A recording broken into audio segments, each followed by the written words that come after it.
Hello and welcome to this edition of the Collaborative Corner podcast. I'm Zach Bernard. And I'm Brianna Barrow. We are your hosts of the Collaborative Corner and happy to have you with us here today. The Collaborative Corner is a production of the Fort Wayne Media Collaborative with the goal of connecting listeners to the stories and culture of Northeast Indiana. Through this podcast, we want to bring you the full context of our region by speaking with notable people in our local entertainment, our government, our food industries, you name it.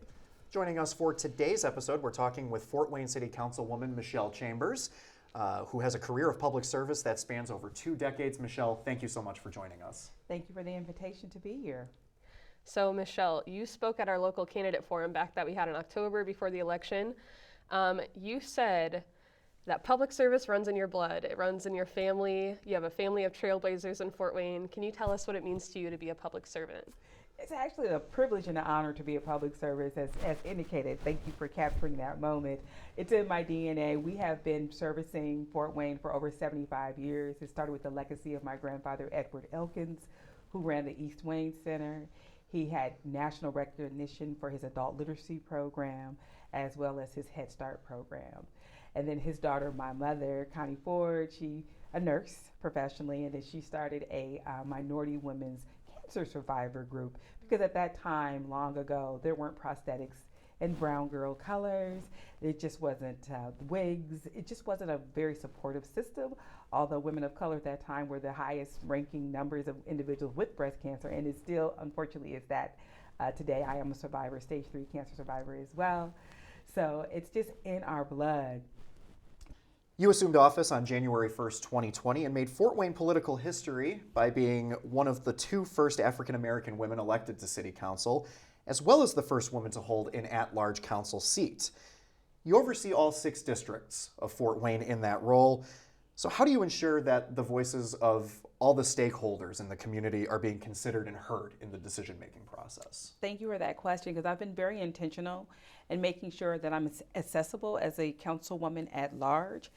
To our fortune or misfortune, through social media, individuals are able to be in contact with me. I have it's not an original hashtag, but it's hashtag stay informed.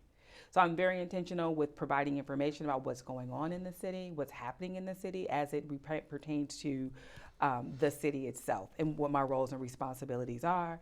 My phone number, public access. I can be reached at michellechambers.info. You can schedule meetings with me there. You can request that I come to events. I'm just very much engaged in the local community with our youth, with our young people, with our seniors, and everyone else in between, business owners, young entrepreneurs. I'm just very intentional, because at large, it's a daunting task, but it's a very rewarding task in that your umbrella that you cast throughout this city, you have the opportunity to create great impact in a lot of ways. But you have to be accessible. And I just really pride myself on being accessible. I'm very transparent. People follow me on social media. I'm responsive. So I utilize technology to make sure that I'm in touch with as many people as I can be. The 250,000 people that are here, for those that are engaged, I pride myself on people having access to me. No, that makes sense, yeah. While I was researching you, I saw that you spent a lot of time out in Los Angeles.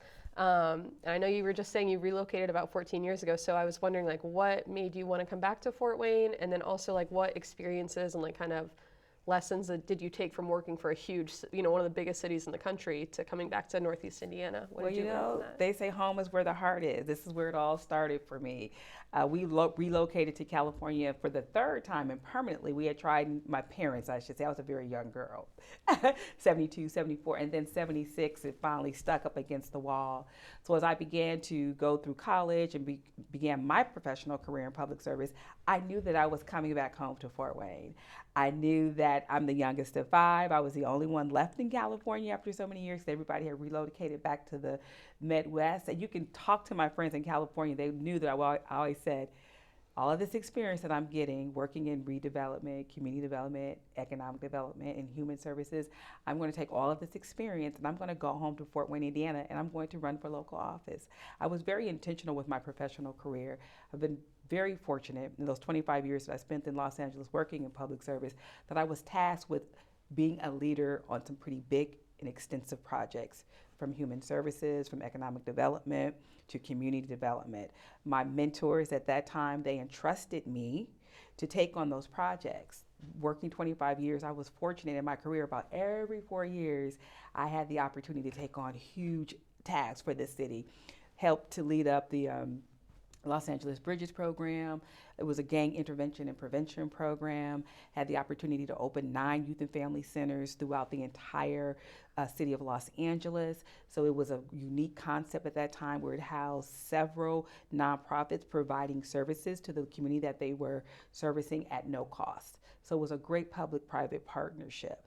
I had the opportunity to start Cash for College, bringing in all of the kids throughout the city of LA to bring them into one arena where you learned about colleges, you learned how to apply for financial aid.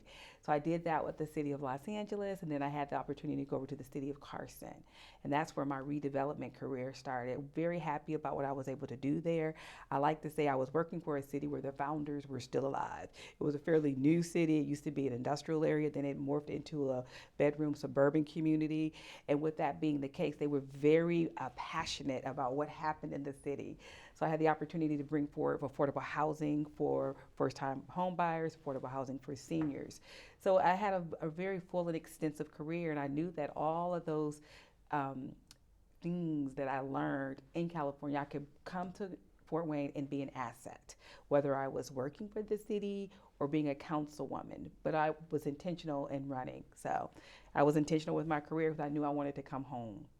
Yes. And Fort Wayne has grown into a very large city and has aspirations to be even bigger than it is. And the city still loves to tout itself as a place that's very affordable to live. However, it seems like that tide may be changing a little bit as more developments come into downtown and more business comes in as well. We always hear about the great development in progress downtown, and it's visible. We can all see it. But are these changes coming at the cost of maybe pricing people of certain income brackets out of the downtown area? I would say that it's not about pricing folks out of the income bracket. I think that is an opportunity to meet all the incomes that we have going on here in Fort Wayne. But let me put a marker right there to say we have an extensive shortage of affordable housing. This is before the bandwidth of downtown was growing. We have a shortage of market rate homes that are affordable. So that's why I've been very intentional on council, creating an environment so that all people will have somewhere to live. And we are in a national crisis. It's not only Fort Wayne. Yes, coming out of COVID, everybody has experienced that 10 to 15% of increase in goods and services. We're not going backwards. We're not going back to the cost of living prior to COVID. So as much as we can as a city, we have to create a city that everyone can live in. Definitely downtown does have affordable housing units, but how often do they come available? So that's why we're always looking, I would say on city council, always looking for those public-private partnerships that everyone in the city can benefit from. So the reality of it is, any city, we're the second largest city in the state of Indiana, you have to have a center. You have to have a financial center, a center within a city.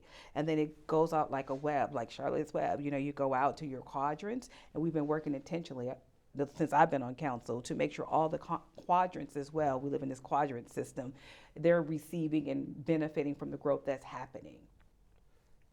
Makes sense to me, yeah. Kind of going off of that, I mean, you spoke of COVID. We've seen a lot of, local establishments kind of close the last few months, few years. And part of that's staffing issues. Part of that is because of the increased housing costs that we were talking about. Part of it might be people getting priced out of the area and might not have the transportation that's essential to get down there, to get downtown.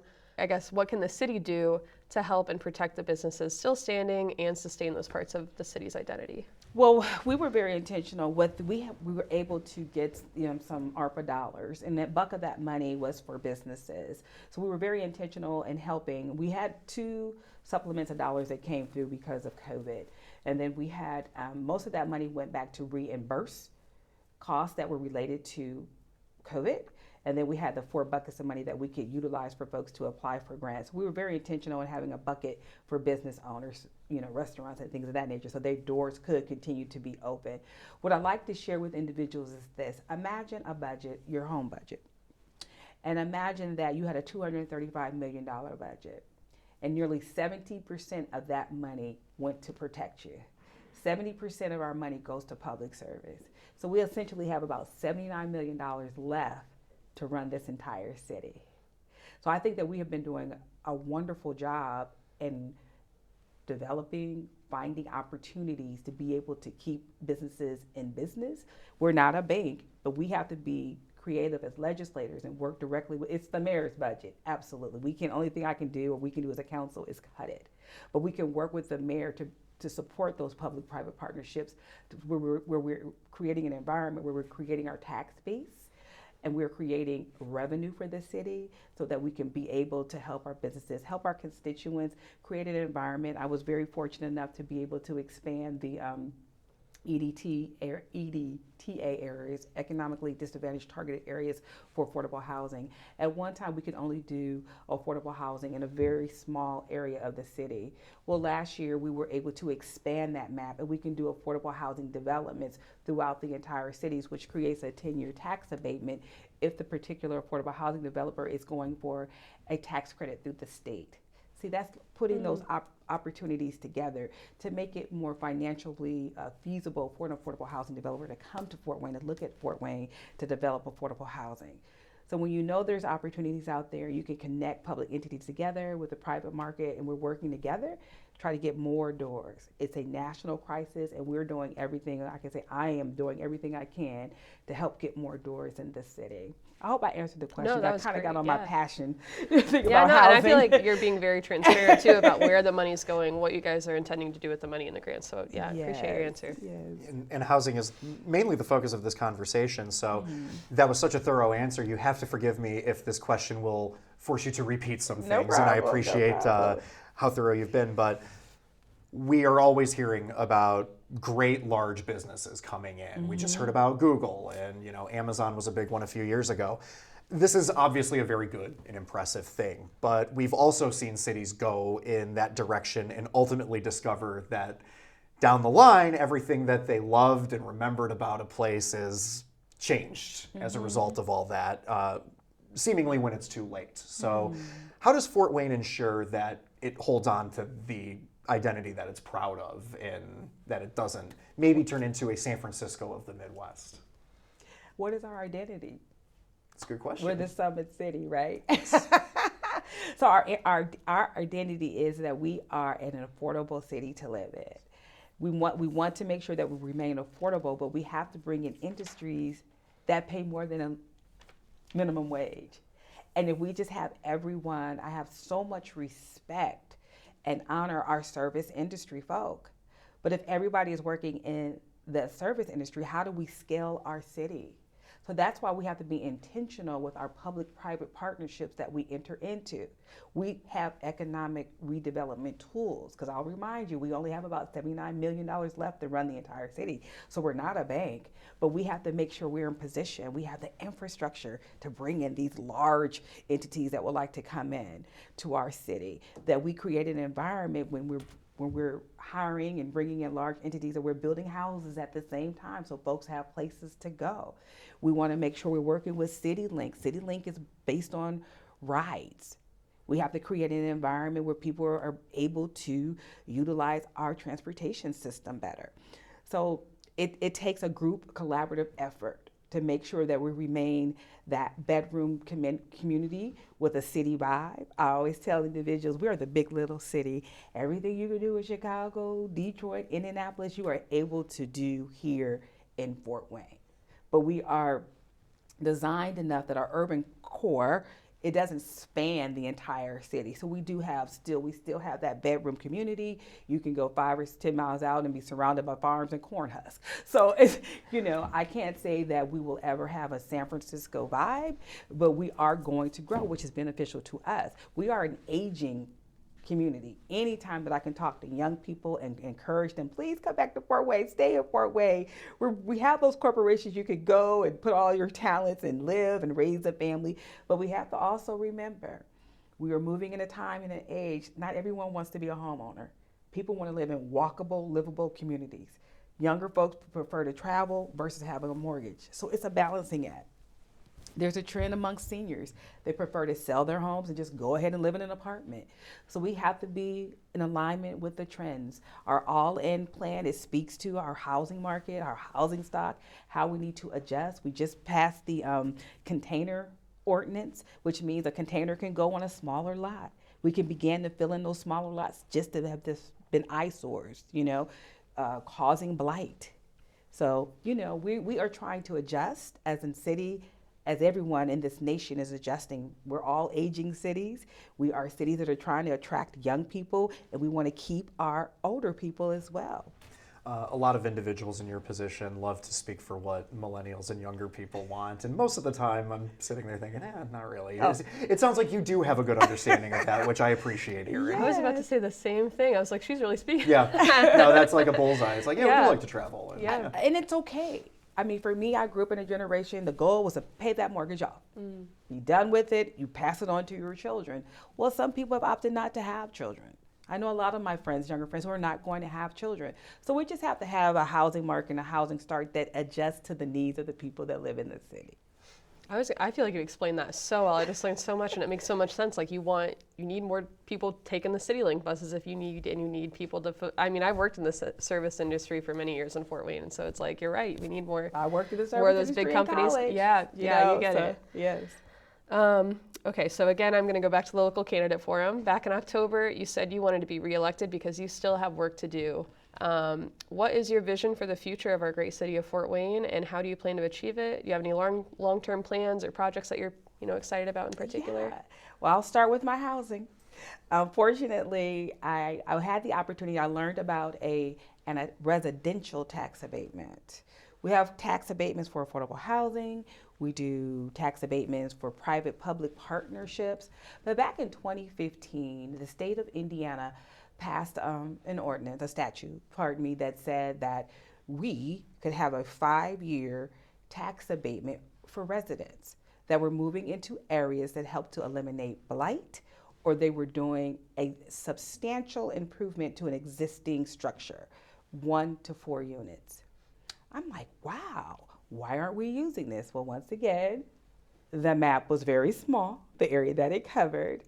And then secondly, it was only a 5-year abatement that was incremental. First year is 100%, 80%, 60%, 40%, and 20%. I'm like, okay, let's expand the map. We have blight that we can eliminate in all areas, believe it or not.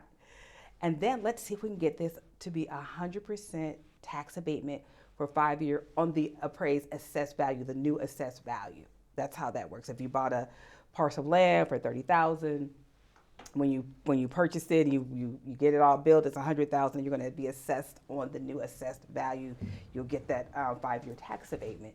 Well, I was able to get the map approved 2 weeks ago. However, the city council did not see the value in it being a 5-year residential tax abatement. The tax abatement stays with the home.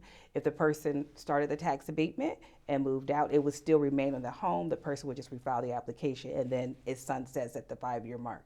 So the fact that we now have a residential tax abatement, if you're moving into an area where you're moving into a lot, you're in a neighborhood where there's homes that need a lot of work, you can move there. You can have a 5-year tax abatement. Well, it's 100%, 80%, 60%. It goes down.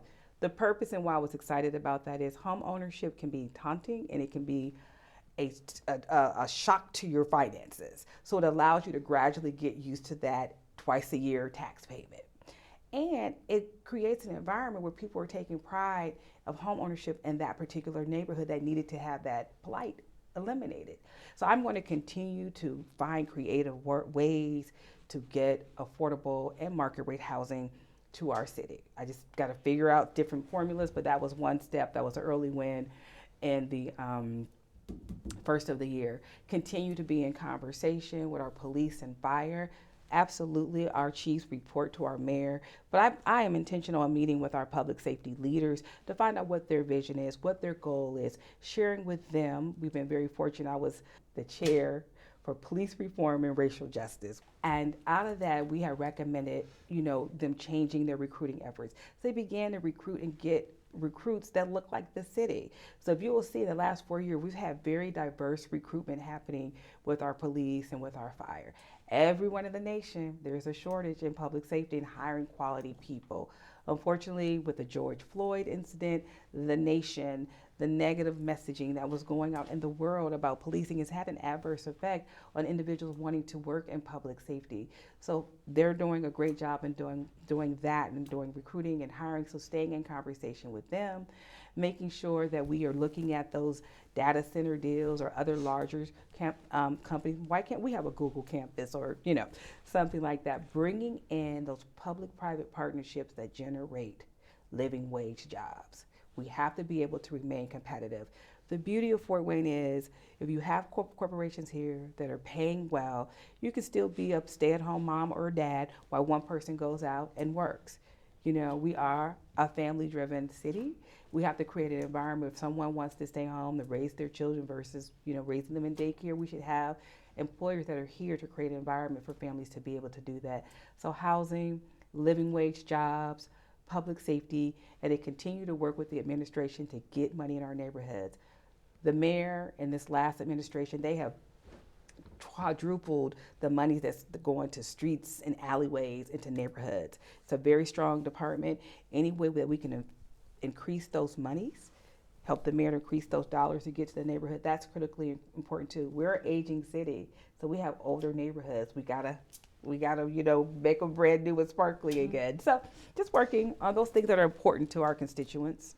Yeah, earlier you said the term asset, and I am happy to have you as my councilwoman at large. I would absolutely describe you as an asset to the city. So thank you. Anything else you have going on you want to let people know about? Sure, thank you for asking. I have two things that are going to take place in the next 45 days. The first being I'm so proud of Miss Indiana, who was our second runner-up for Miss America. So I'm working with Regina Frazon. She is a business owner here, and we are having a community gathering on March the 23rd. It is free, and we want to honor this young lady.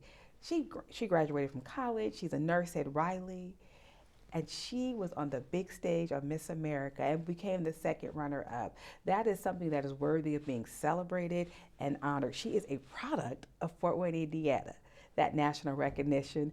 And then secondly, I will have my second Fort Wayne Women on the Move event that I rolled out last year during Women's History Month. The beauty of Fort Wayne is that we have a lot of talented people, men and women. We have wonderful women. We oftentimes have the opportunity to hear from our usual women leaders. I am very intentional with Fort Wayne Women on the Move in that I find women that are doing work in the city and nobody knows. So it's a cross section, about 6 women. I try to get folks 20s, 30s, 40s, 50s, 60s on up, and we have an engaging conversation. So this year's topics I will have women in the C-suite, people dealing with mental health issues, women who are in human services, women who are working in banking, and my other 2 subjects, I'm drawing a blank, but that's going to take place as well on the 21st of March at the Cinema Center. So those are 2 community events that I'm very proud of that I'm heading up, and I will continue to work on finding ways to increase our housing stock, both affordable and market rate, over the next 4 years. Seems like a really nice place to tie a bow on it. Michelle, thank you so much for coming and speaking with us today. Thank you. And we'd also like to thank Fort Wayne Media Collaborative project manager Dave Gaughan for coordinating this episode of our show. And we'd also like to give a shout out to the college TDD staff here at the Center for Collaborative Media at Purdue University Fort Wayne. If you're interested in more content from the Fort Wayne Media Collaborative, please visit fwmediacollaborative.com. Until next time, I'm Zach Bernard. And I'm Brianna Barrow. Thank you for tuning in.